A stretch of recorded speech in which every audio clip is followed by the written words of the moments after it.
Hey everyone, welcome to Bad Yogi Q&A Wednesday with me, Erin, where I answer the questions that you send me via email and social media too.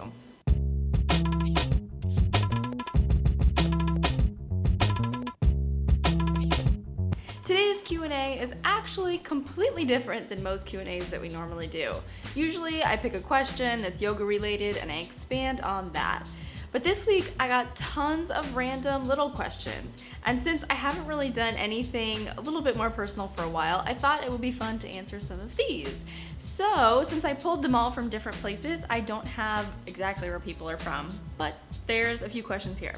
So we'll start with the question from Megan T, and she says, I remember reading the books French Women Don't Get Fat and French Kids Eat Everything, and they both talked about how they make frequent, smaller grocery trips to outdoor markets, buying more fresh food than we do here in the States. Do you find that to be true for you too? You know, I think I do. I actually just had this conversation not too long ago with a Frenchman that I'm not sure what it is, but there is a different feeling of living here where I do grocery shop more often than I do in the States.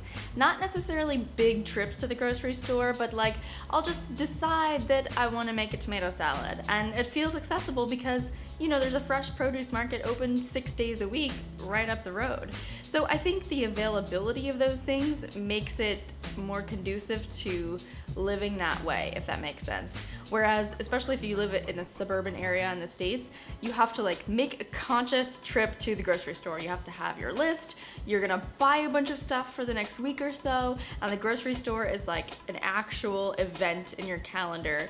Whereas here, it does just feel more, it doesn't feel as important. It just feels like a part of your life, I guess. So yeah, I do think that's true.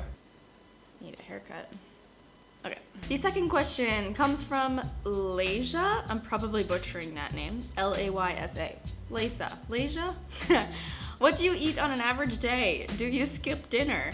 I wonder if you follow me anywhere on social media. I never skip dinner. In fact, I don't think I ever skip a meal intentionally ever. I eat, I guess on average, I always eat breakfast. I eat usually oatmeal, or if I don't have oatmeal, or if it's too hot, I just have like whatever seasonal fruit we have in the house and maybe some nuts. And always, always, always I have coffee because I love the ritual of making coffee. I love the smell of coffee. I love the sound of the espresso machine. Just love it all. So always have that for breakfast. Lunch, different all the time. Sometimes it's leftovers from the night before. Sometimes we run out and get something. Dinner, usually something with protein, a little bit of carb, and always a vegetable. So I know that's a really lame answer, but I never skip a meal and I kind of eat normal stuff. Okay, next question comes from Zora. That's a cool name. Do you feel just as overwhelmed by the French systems as you did when you first moved there? No, I don't. I still think that it feels like there's a lot to do still for immigration stuff and that kind of thing. And I think anyone who's ever lived away from their home country feels that way. But now it kind of feels just like a part of my life. It doesn't feel as overwhelming, it doesn't feel as daunting or as intimidating. And I feel a little bit used to it. So I guess that's a good thing. But I think it's interesting how in times of stress, it's like our minds just perpetuate it. So when we're a little bit stressed about something, we can just go off on a mental tangent about other stresses and it just builds and builds and builds. I guess that's why we have practices like yoga and meditation and things like that. So do I still feel as overwhelmed by it? No, I don't. So little lesson for everybody, it always gets better. And the last question I have is from Adria. And she writes, are you still doing the no sugar thing?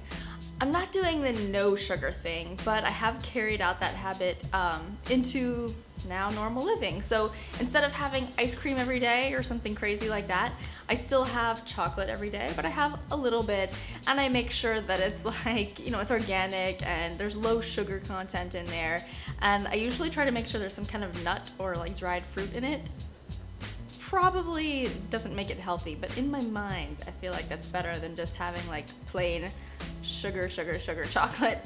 I don't know if that makes sense, but that's what I'm doing. So not no sugar, but definitely less sugar, and I don't feel like I'm driven by this addiction to it anymore. So that was a really good practice for me to do. So not no sugar, but a little bit of sugar and less than I was doing.